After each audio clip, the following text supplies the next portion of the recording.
Welcome to the Man Rules Podcast. If you're looking to live with more intention, build connection, and live a more authentic, meaningful life, you're in the right place. I'm your host, Dan Griffin. I don't know about you, but it seems to me that they keep changing the rules for us men without telling us. So each week, I just throw out the rule book and cover the tough topics about the real issues that men face. At the end of the day, I'm not here to tell you what kind of man you're supposed to be. I'm here to help you make your own rules and become the kind of man you want to be. So let's jump in. All right. Well, so here we are for another episode of the Man Rules Podcast. And I'm so pleased to have my good friend and colleague, Dr. Jon Caldwell from the Meadows in Wickenburg, Arizona, joining me today. Jon, welcome. Oh, thank you for having me. Absolutely. I think it's wonderful. Maybe we could start by you sharing a little bit with our listeners about who you are, and then I'll fill in some of my experience with you and how we've gotten to know each other over the years. We're going to have a powerful conversation about what are some of the blocks and barriers that get in the way for men and being able to connect in our relationships the way we'd like to. Okay. I am a psychiatrist. I'm currently medical director at the Meadows in Wickenburg, Arizona. My professional path, it started really, I think, in this interesting bouncing back and forth between psychology and medicine, the brain and the mind. And I started out in chemistry and biology, then went to psychology, then on to medical school, and then on to residency in psychiatry. And then I did a PhD looking at the effects of early relationships, and especially relationships that are unsafe or traumatic, and how that affects development in the brain. And along the way, I've developed an interest in meditation and mindfulness and contemplative practices. So that's really been my career path. In terms of my personal path, I'm a father. I'm involved in close relationships with significant people in my life and friends. I'm a son and a brother, and so I'm certainly embedded in a social context like many of us, and try to put these kind of academic things into practice in my own life. Yes, and we'll talk more about that to the degree that you're comfortable about looking at how we practice these in our various relationships. But just to put it in some more context, I mean, you bring such a wonderful perspective because you bring the science and you bring the therapeutic and the individual piece, and you bring an incredible amount of compassion and I would say even gentleness to your practice and to what you do. And for the population with whom you work, that can be a very challenging population. Obviously, that's a wonderful skill to have, but just in general, I think it's a really wonderful school. But because you have that science background and you have that background as well in psychiatry and therapy, and then, of course, the contemplative and meditation aspect, it's a real great confluence of perspectives and ideas. It's really been amazing for me. And, I've had this experience of all these different pathways coming together and how it's really been so beneficial for me in my own life. But then I've had this added experience of really trying to understand it from a more academic, scientific, and clinical perspective. And that's been just fascinating. And, some of it just kind of happened. For example, my mentor in my PhD program, who taught me a lot about attachment and human relationships, happened to be one of the scientists that was called to Tibet to speak with the Dalai Lama. He had no understanding of mindfulness and meditation and contemplative practices. And so when he came back from Tibet, he said, tell me a little bit about this mindfulness stuff. Those are the kinds of experiences that I've had that have really brought all of these topics together for me. I've tried to pass it on to people in a way that is accessible. So that's the key, right? With this podcast is me attempting to not only really bring forth this conversation about men in the 21st century and how we can really navigate these changing expectations for men, but how I can help facilitate maybe some of this information and some of the wonderful ideas that are out there, but that are not necessarily as common understanding or common language because they've been somewhat more confined to psychology and therapy, and yet they have such great applicability. And so this idea that you've been talking about of early childhood trauma and attachment, and in particular how it relates for men, can you just talk a little bit about your experiences with that? And I know that you kind of were looking at it more generally and then decided to also focus more specifically on men. Is that right? Yeah, that's correct. What have you found? Let's say I'm not somebody who has a background in psychiatry or in any kind of therapeutic interventions. How would you talk to me about this, what is really a profound concept that I hope our listeners can really understand, that this is the essence of how human beings connect with one another? Yeah, I think I'd like to maybe even give the punchline before the joke here, because I think I'd like to just see if I can put it in pretty understandable terms, what I hope people will be able to get out of the kind of work that I'm interested in doing and that I'm trying to help people understand. So here's sort of the punchline. We come into the world really dependent on other people for survival. We are social creatures, and we are meant to develop in the context of other human beings. And yet we live in this world that is imperfect, and our needs don't always get met. And sometimes we actually experience neglect, abuse, and trauma as children. When this happens, we typically have to find ways to survive, and we develop certain patterns of behavior that help us to survive.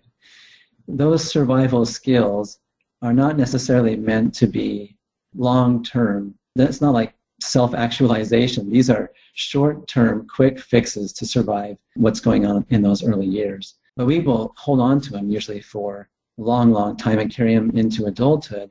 And sometimes they end up actually getting in the way of meaningful, lasting relationships.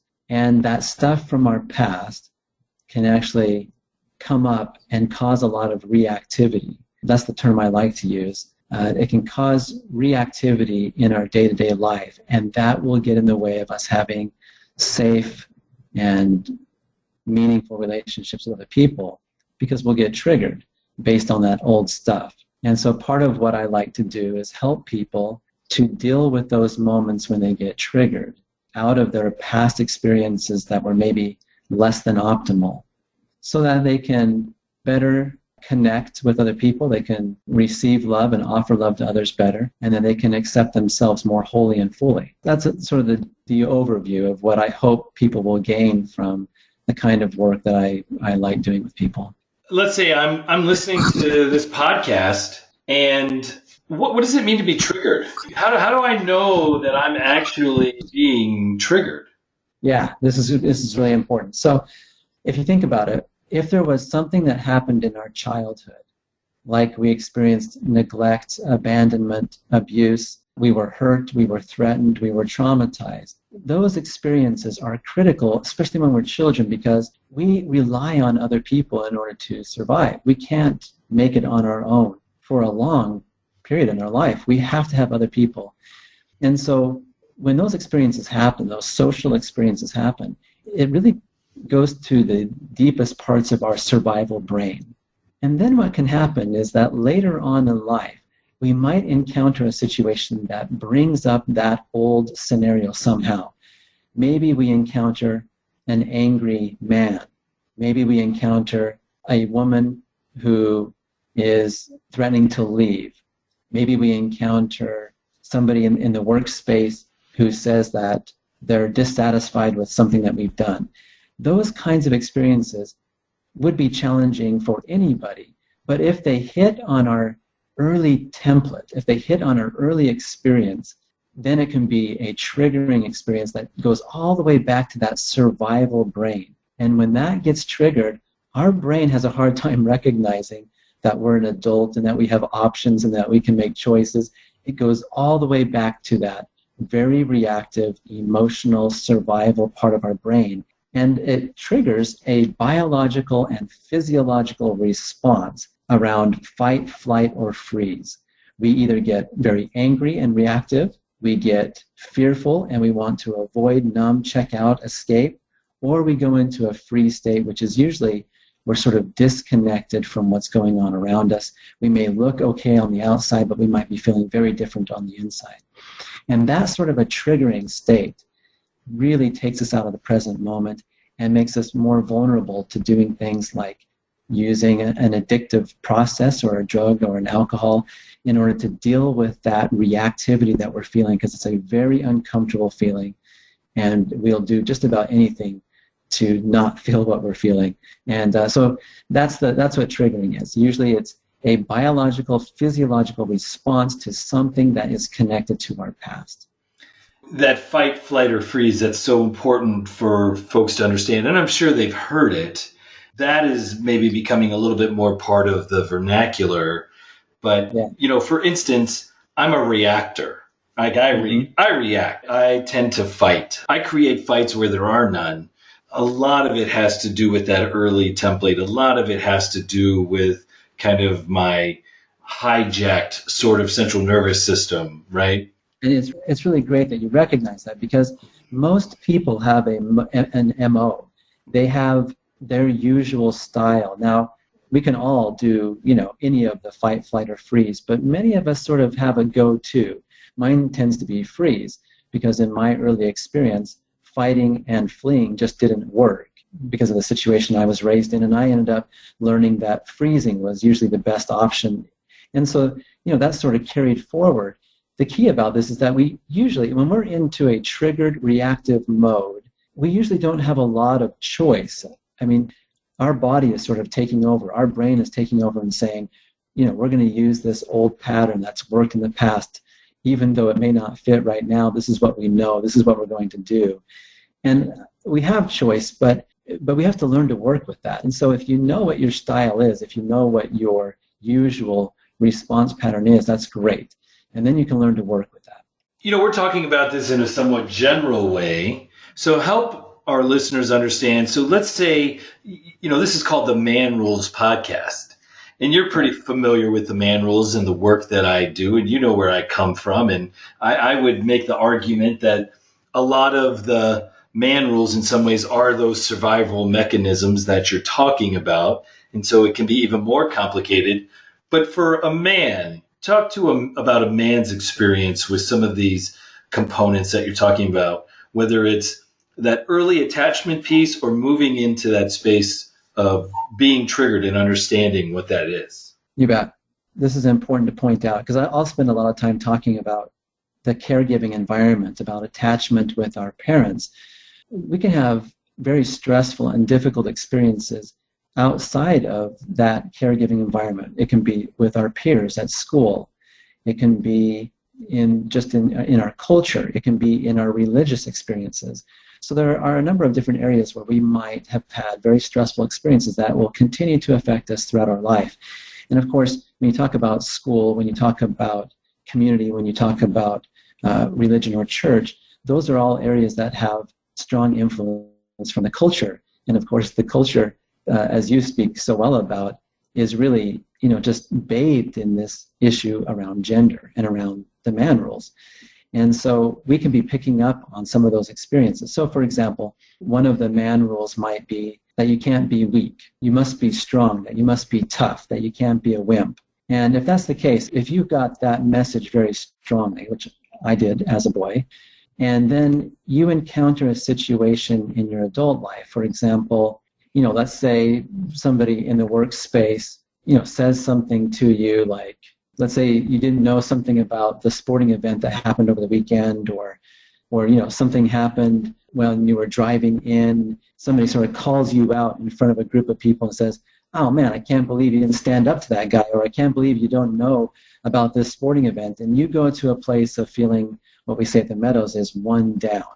You all of a sudden feel less than because of that early message that you received, that it's not good to be a wimp, it's not good to not be strong. Then that can trigger that sort of emotional reactivity in that moment. And then it's sort of game on, Then you can be in a fight mode. You might be in a flight mode where you just want to hightail it out of there and disappear. You might be in a freeze mode where you sort of acquiesce, look pleasant on the outside, but underneath you're feeling shame, you're feeling hurt, you're feeling anger, but you feel disconnected from that and you're not able to actually, in a healthy way, embody the experience you're having in that moment. So that's sort of an example, and you might have others, Dan, from your work in the man rules that we can just, bounce off of and talk about what happens and what the reactivity looks like when you encounter those kinds of situations. Let's think about that, right? So, I mean, you have these guys who are probably acting in ways, they're showing up in ways in their relationships where afterwards they're maybe thinking like, gosh, I really wish I hadn't done that, or I didn't really want to be that guy. I never thought I was going to be that guy, or I wish I would have spoken up more. I think you just did a great job of talking about how that might show up. But for a lot of these guys, I don't think they realize how much that's connected to experiences that they've had. Because we tend to focus on men and we say, well, that's what's wrong with you. Like, you're an asshole, Like, I've heard that a lot, right? Like, I'm an asshole. And in fairness, my external behavior was very asshole-ish. So the person who made that comment, certainly had good reason to make a statement like that. Now, in the years that I've been doing this work, in my own personal work, I've come to realize, gosh, some of that was really a triggered response. I didn't understand how much I was being triggered by stuff that in some ways is exactly what men don't want to talk about, because they were the experiences where I felt weak. They were the experiences where I felt scared. They were the experiences where I didn't have the help that I needed. They were the experiences where I found myself really sad and overwhelmed with pain and suffering. All of those violate the man rules. So, you and I have had conversations about this, but navigating the strictness of the man rules, that's all about not being weak and not being emotional, and trying to navigate these relationships that call for intimacy and call for a degree of vulnerability and even what some would consider weakness.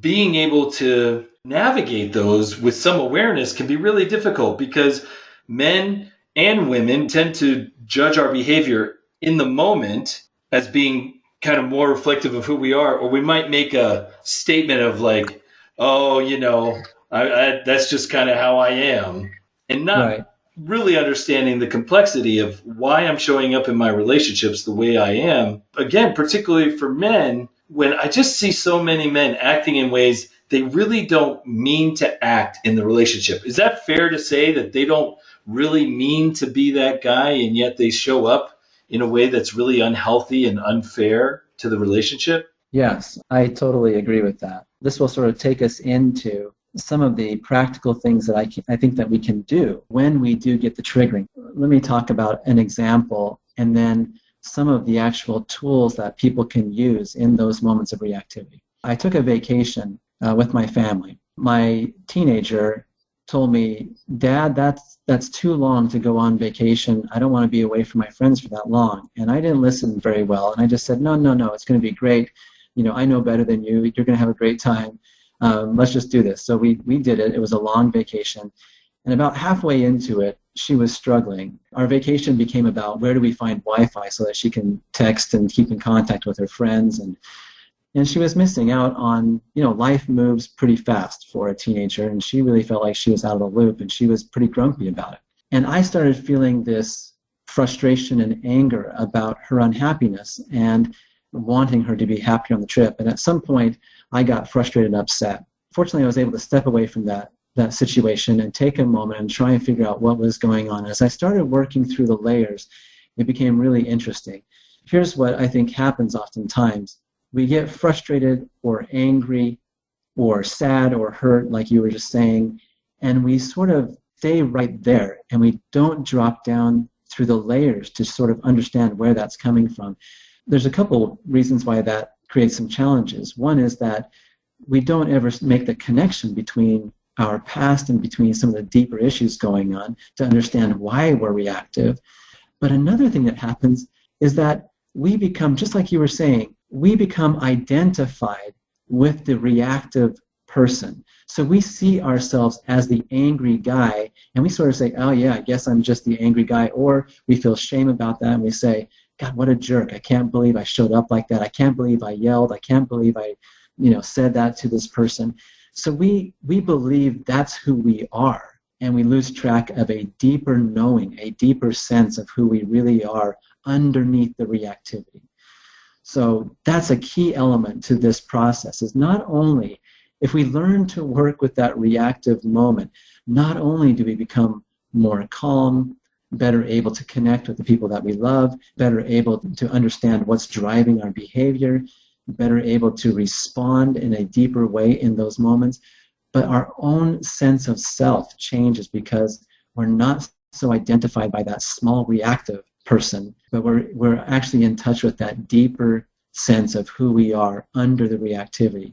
So in that moment, just to finish this example and sort of illustrate it, I was able to kind of back up and start going, okay, what's going on?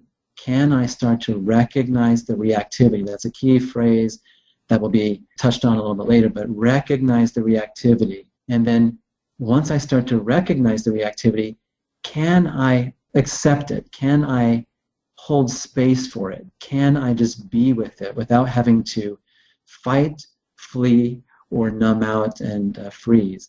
Can I just sort of be present with what is coming up in that moment? And then can I be really, really offer myself a lot of care? Can I have a lot of compassion for myself? And then we start to get in touch with the vulnerability that's underneath the reactivity. And that's what you were just talking about, is that we get in touch with the hurt, with the grief, with the sadness, with the fear. And like you said, that is completely goes against everything that we were taught as men. To slow down and be with that vulnerability just goes against every grain in our culture and what we were taught to be a man. So this really is tough work, but it's such a beautiful process because then we can show up in the way that we really want to, and we start identifying with that deeper sense of who we are that isn't the reactivity. So I imagine I can have this conversation with you. 20 years ago, I couldn't have this conversation with you. Yeah. I would be judging the shit out of it. I'd be judging the shit out of you. I would have tuned you out. I'd be making fun of you. I wouldn't even know you. I wouldn't give you the time of day. So what's the bridge? I think that's a big mission for this podcast for me. How do we bridge this conversation that you and I are so immersed in, but that on the surface seems like such a feeble in some ways? Like, I just imagine the judgment that some men have, maybe even women have, about what you and I are talking about. And it's a very understandable judgment, right? Because it's this kind of frustration and this fear that we don't even know is there. Right. And then I'm trying to, I don't want to hear what you have to say because it's scary and it's vulnerable in and of itself. How do we bridge that gap? What you're saying is so beautiful, and it can have such an amazing impact on a man's life if he can allow himself to go there. But for a lot of men, I think I might hear you and tune you out, or I might just say, you know what, that trauma stuff, I wasn't in war, and, there's some guys who've had it really bad, and I get that they, could be having a tough time. But, my dad knocked me around a little bit. My dad did this. My mom, she was drunk all the time. She came on to me when she was drunk. But you know what? I'm fine. Yeah.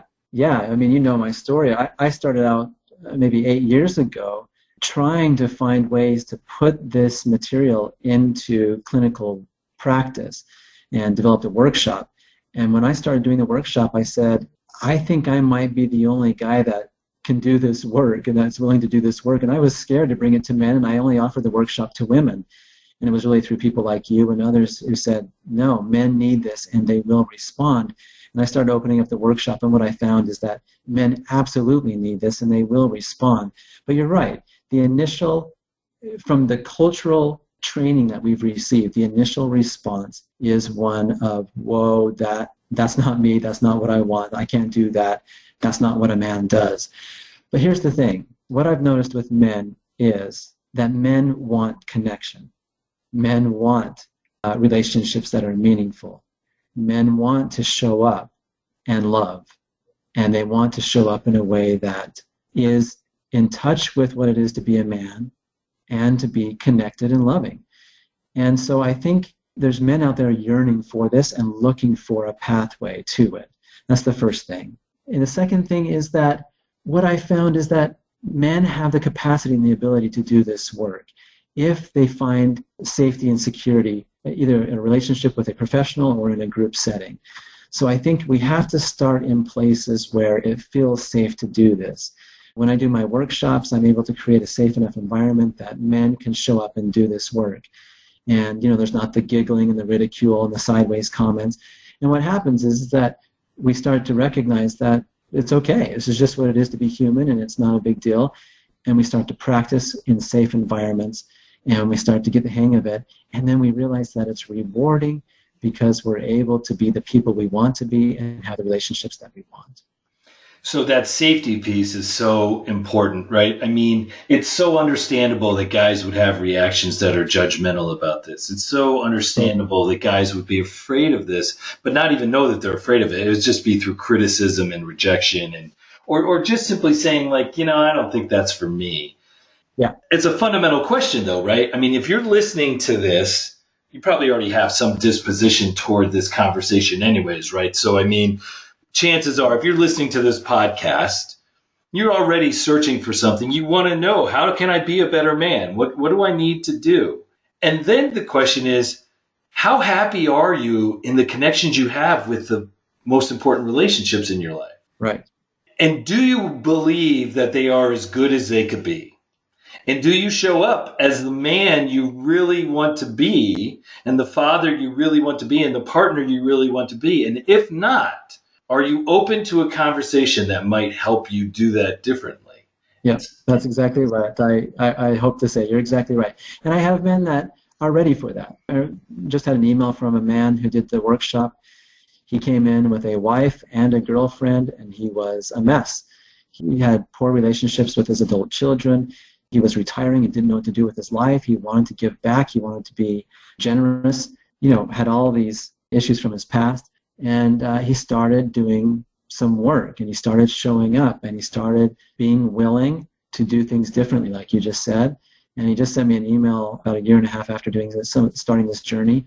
He's doing fantastic, quit his job, ended the marriage, dropped the girlfriend, and really started to do some work on himself and try and get healthy so that he can have meaningful relationships. Which is really powerful. I mean, and let's be a little more specific, because I think some of our listeners might be going like, wait a second. Did he say he did a workshop with a man, his wife, and his girlfriend? No, they were not there. He came with those issues and trying to work through those issues. Ah, okay. So that was my confusion.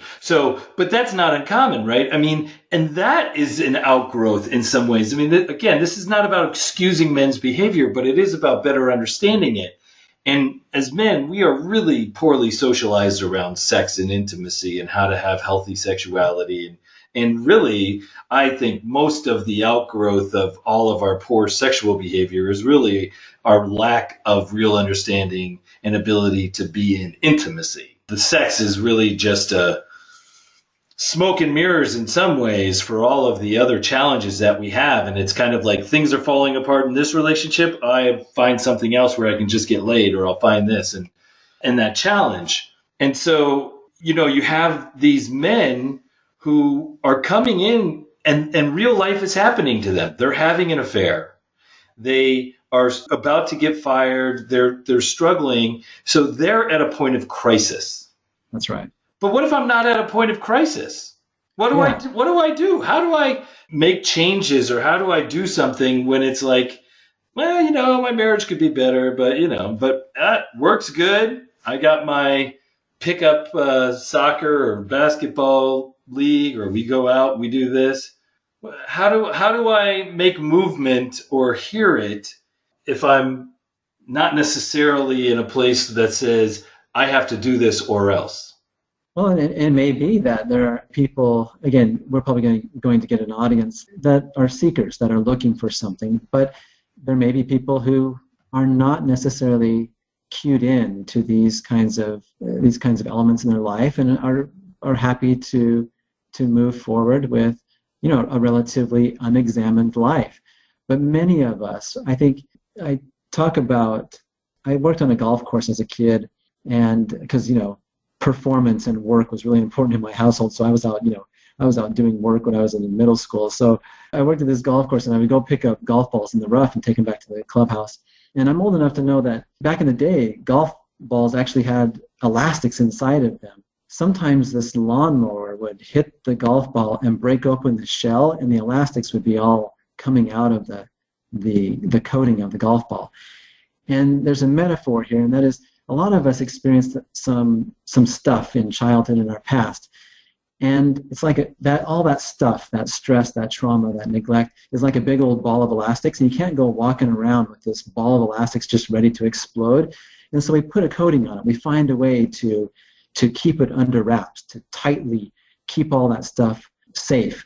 And, a golf ball is a pretty resilient ball. You can, hit it against the cement and it bounces back. And so many of us, we just bounce back. And that coating that we put on, all of that old stuff, that could be people pleasing. It could be being sexually active and having a lot of identity around our sexuality. It could be having anger, so we push people away. It might be an addiction. It might be an eating disorder. Something that we're doing to keep all of that old stuff under wraps, like that golf ball shell. And then something comes along in life, like that lawnmower, and just whack, takes a big old whack at our shell, and all that stuff from the past comes out, and we can't get it back in. You can't just stuff it back in and tape it over, You got to deal with it. And sooner or later, we end up getting that whack on the shell and having to deal with stuff. And when it comes up, there's ways to deal with it. And sometimes the old ways that we learned, either through the culture, through the man rules, through our parents, through our home, through what worked to survive, sometimes that's just not going to work anymore. We have to reach out and find something different. And you and I both know that there's hope. There's ways to get some help. Well, first, I love the metaphor. It's a really great metaphor. I worked at a golf course too. So as soon as you said that, I could see the golf balls in my mind and that unraveling. And it really is so perfect, because what you said earlier, I think, is so critical. Whether we talk about it or not, men have a deep desire for connection. You see it play out. I see it, I travel a lot around the country. I see it play out in the airport where the guy sits down next to the other guy, they're drinking beer, and then they look up at the football game and they say, hey, what do you think about this? What blah, blah, blah. What they're really saying is, I want to connect. I'm in this airport, I don't know anybody, and I just want to connect. That yearning for connection may not be the easiest to admit, but it shows up all the time. So I fundamentally agree with you in that, and giving men more and more of a space to acknowledge that need and a safe and healthy way to communicate it, because that need for connection kind of translated through the man rules can come out sideways or even look pretty ugly in some ways because of that protective coating that you just talked about. The man rules kind of is a protective coating. I'm the Don Juan. That's a protective coating. I'm the really successful guy with all the money, and I get whatever I want. That's the protective coating. And those guys don't engender a lot of compassion necessarily. Yeah, like a golf ball is not necessarily warm, fuzzy, right? I mean, that protective coating is meant for resiliency, and it serves its purpose well. It's one of the things I love to do when I do this work, is the mindfulness piece is important. So paying attention to what is coming up, that reactivity, being present with it, and then being able to be compassionate with ourselves.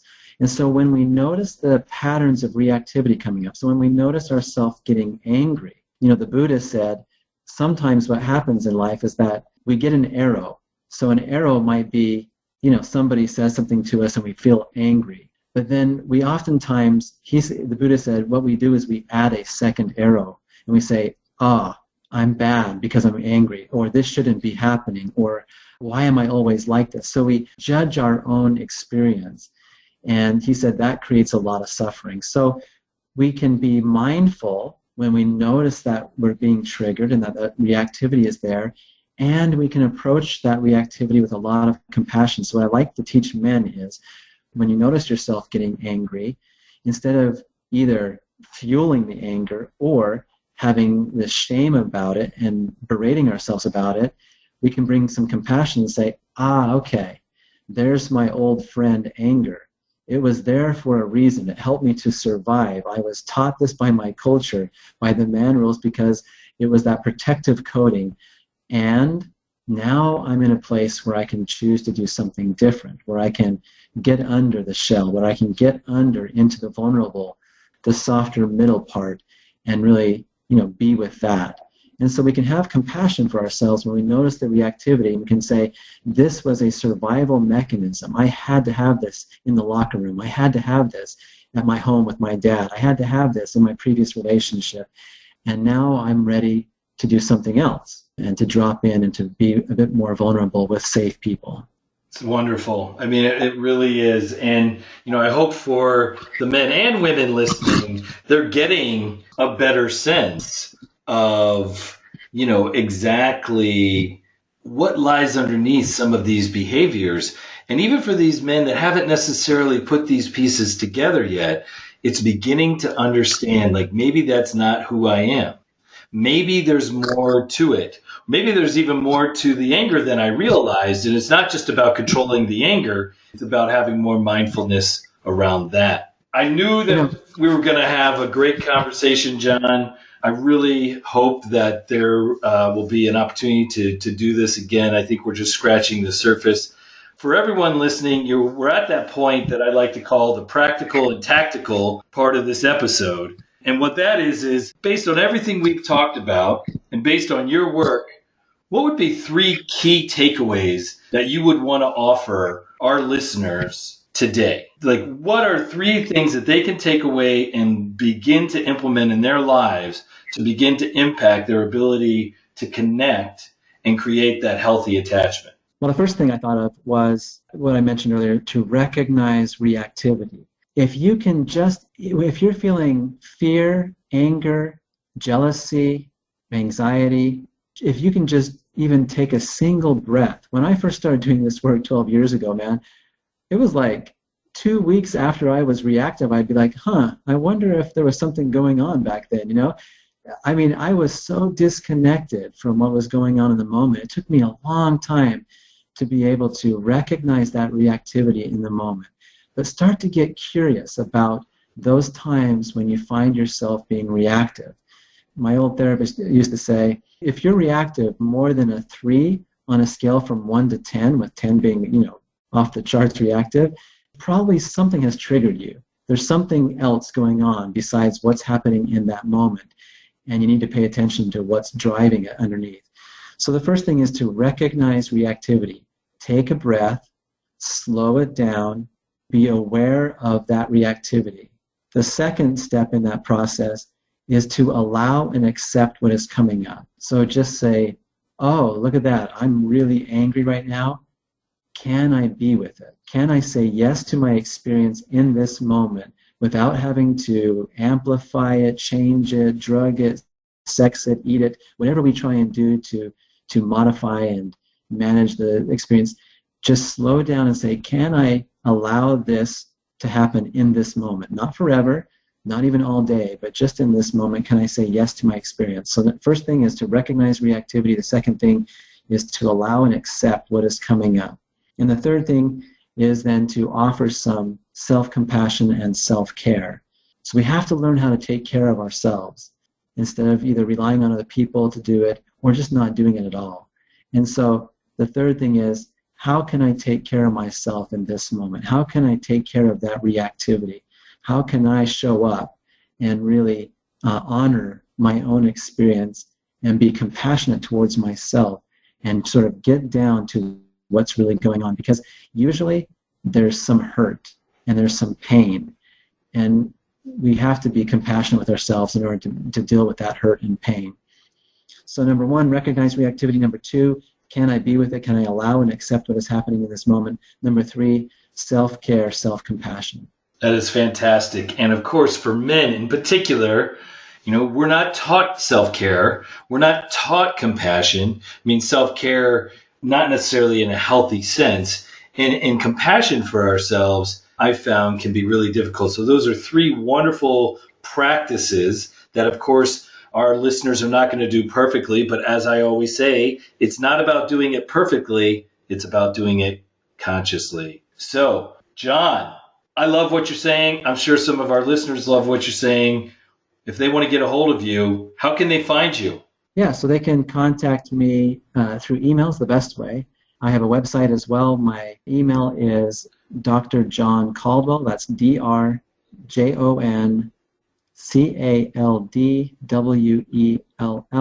@gmail.com. And then my website is drjohncaldwell.com. Awesome. Jon, I really appreciate it. I appreciate you being with me. I want to thank our listeners for another great episode of the Man Rules podcast. If you found this helpful, let me know. Shoot me an email, and you can always contact me at dan@themanrules.com.